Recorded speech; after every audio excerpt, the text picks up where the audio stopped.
My heart goes out to everyone on this call, and I just want to say that in the midst of what is the worst emergency that the global Jewish people and certainly our Jewish people and community in the United States have faced since the Holocaust, it is kind of a relief for me to take a moment and spend some time with my JNF-USA family today.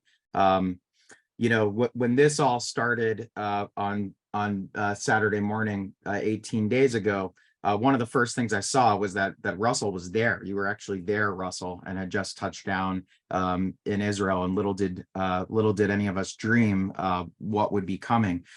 So, and I'll say that one of the reasons that it's important and special to be with my JNF family today is that I just think about all of the seeds that we've planted over so many years, whether it's sending thousands of students, especially non-Jewish student leaders, to Israel on Caravan for Democracy, whether it is the faculty fellowship. I'm a member of the JNF-USA Faculty Fellowship Committee, and again, just scores and scores of faculty over the years have been brought to Israel and seen the real Israel for themselves as a result of all of our collective efforts in the JNF movement. And so that's something that I think is really special. And Russell, I saw that in your email last night, you really highlighted the fact that over 100,000 Israelis in the north and the south have been displaced, and the needs from the north to the south are greater than ever in terms of the work that we've got to do at this moment to build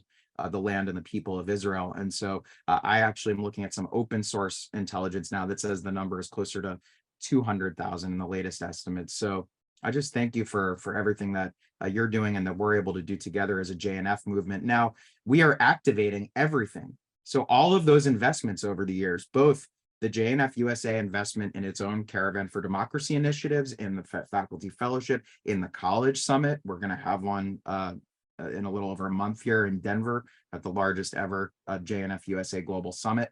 And all of that is coming to fruition. All of those tools are being activated. And it's not only that, but it's, as Saul said, the fact that the Baruchon Center has invested at ICC over many years now, since at least 2015, in a sophisticated infrastructure to confront exactly a moment like this.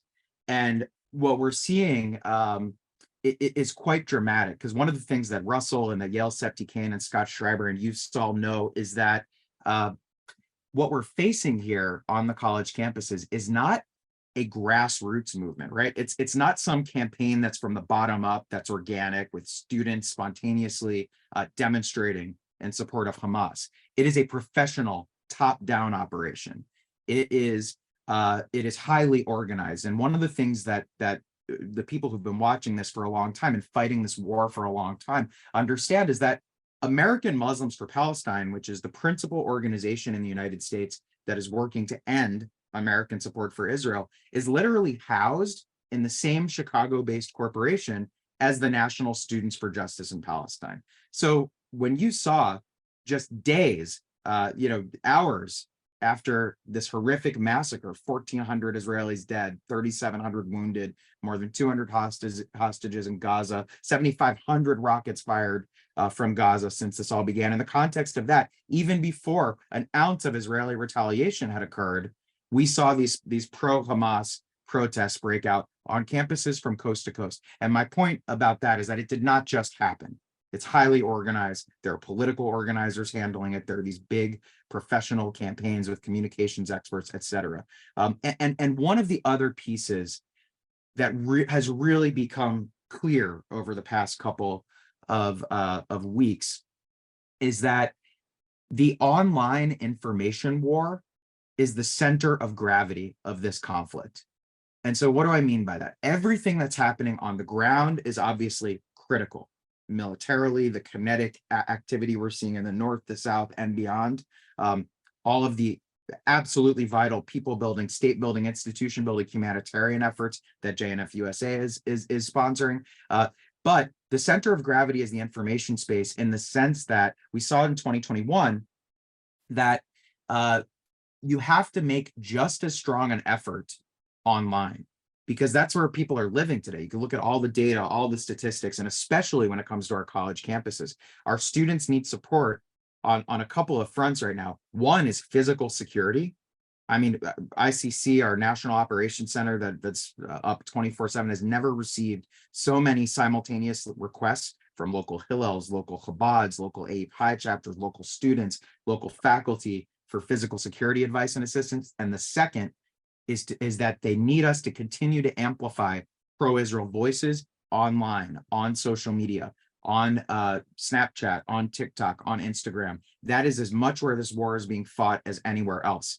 And in terms of the next phase here, if we do come to see an expansion, especially into southern Lebanon, if we do get into a scenario where Hezbollah's missile arsenal is being unleashed, and we see very significant civilian casualties that will necessarily result in southern Lebanon, our adversaries have prepared a massive propaganda infrastructure to exploit that. So if we have just witnessed the worst massacre that's been live streamed, in the history of the world, perhaps, the Hamas and Hezbollah and Iran agenda is perhaps to create an even worse one, committed necessarily by the IDF in southern Lebanon. And so we know that the campus itself is always hyper responsive to events in the region, but also what we saw in the past couple of weeks is evidence in slow motion before our eyes of the truism that our adversaries' information warfare tactics in the United States begin on the college campus and then they radiate outward. That's why we first saw the activism, saw the rallies on our college campuses, and then in a matter of days, we saw those rallies and those protests and that messaging break out onto our city streets and into the public square. And we now continue to see that unified push moving forward. Now, it's really outrageous just on the surface when you see that so many Students for Justice in Palestine chapters and even the National Students for Justice in Palestine organization put out this resistance toolkit to help organize all these rallies and these actions on campuses from coast to coast. And literally their resistance toolkit called this a historic win. And they have used rhetoric echoing the Hamas charter. We saw anti-Israel activists at Berkeley a few days ago. One of our students sent in video. We saw them chanting lines from the Hamas charter. They were chanting, "Every hole, every tree, Palestine will be free." And so the Jewish students are scared, right? The sheep's clothing is off, and you see the wolf. You see that Students for Justice in Palestine are Hamas on campus, and they should not be treated any differently than supporters of ISIS would be treated on campus. And so that's one of the things that we are working on at this hour. By and large, the response by university leaders, university administrators has been tepid. They've either been silent, or in more cases, the response has been quite tepid.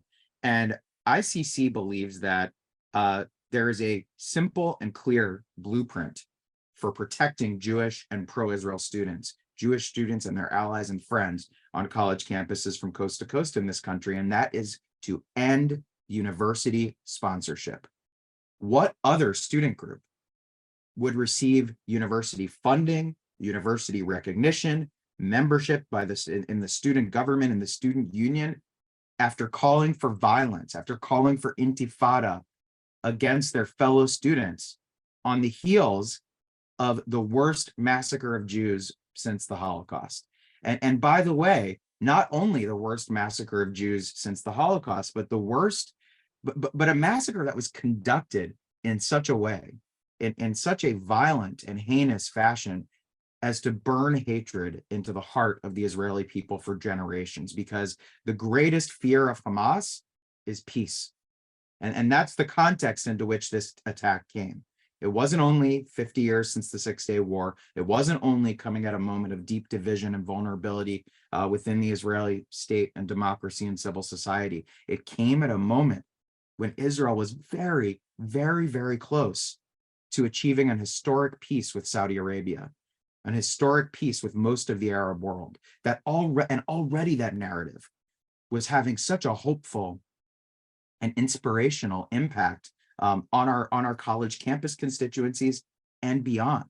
The fact that we were able to, in January of last year, bring 40 students, many of them allies and friends of the Jewish community, elite student leaders to Israel, and then the United Arab Emirates to celebrate this growing circle of peace between Israel and her Arab neighbors. What Hamas did deliberately was to snatch away that hope from the people of Israel, from the people of the Palestinian territories and of Gaza, and frankly, the people of this region, because what we were on the verge of was an historic peace, not only between Israel and the Arabs, but also a plan that was in the offing to jumpstart the peace negotiations between the Israelis and the Palestinians. And so we are where we are today.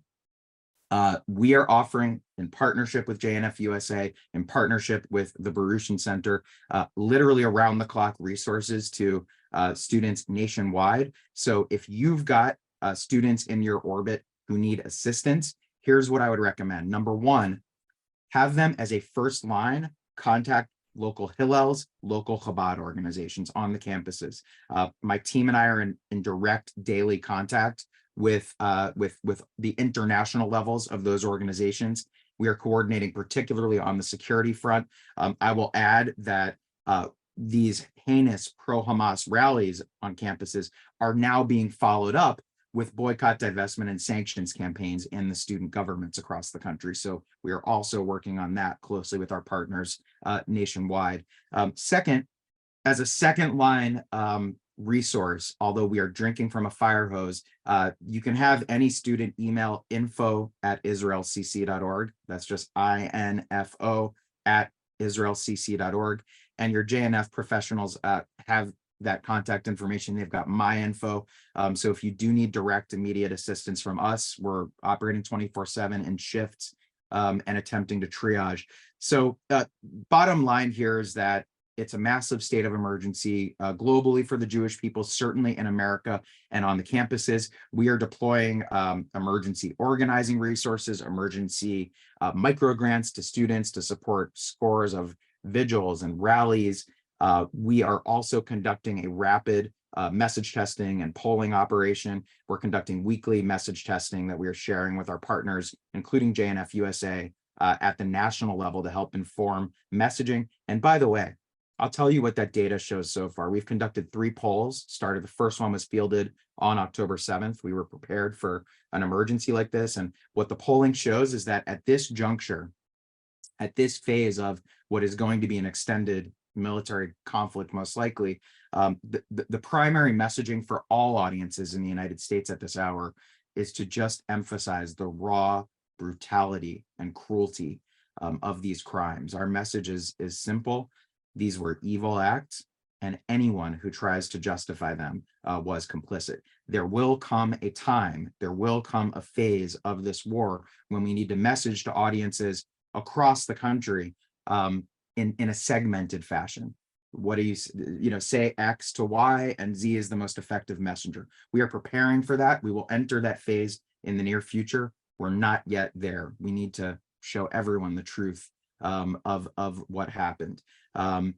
So I'll pause there, I guess, and I'm happy to take any questions. I guess I saw there were some in the chat. Did you want me just to? Yeah. So what we'll do, Jacob. First of all, I just want to thank you for being with us today and for what you do every day.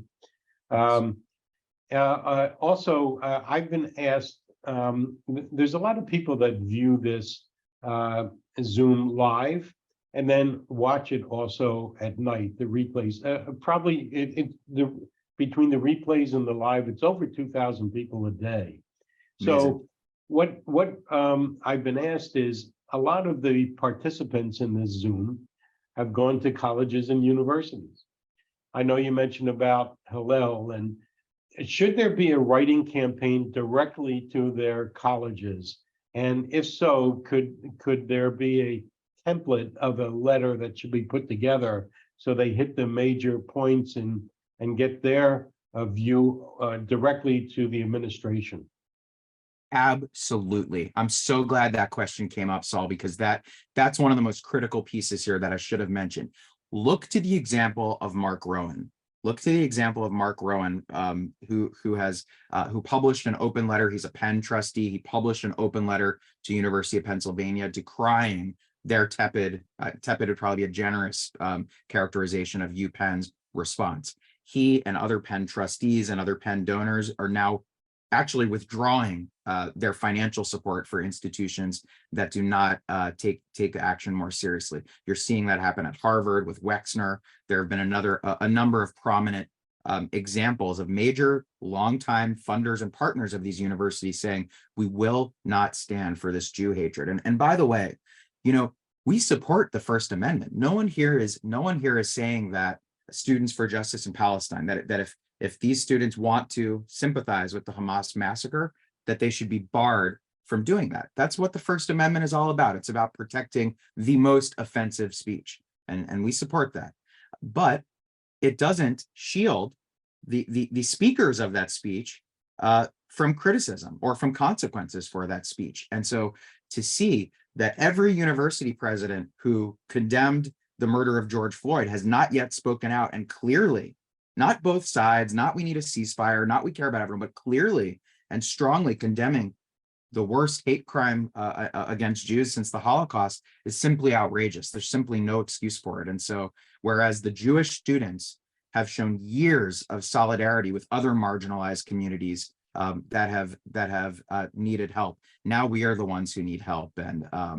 And so I think that's right, Saul. And in terms of your question about, is there a template? One of our close partner organizations in our ICC coalition is called Alums for Campus Fairness. So they are actively running a bunch of petitions right now that are targeting some of the most egregious actions at universities. So you could check that out at campusfairness.org. And so that might be a good resource, Saul. But yeah, right away. And if Students for Justice in Palestine is still a recognized group at a college or university, I think you should reach out and demand that change.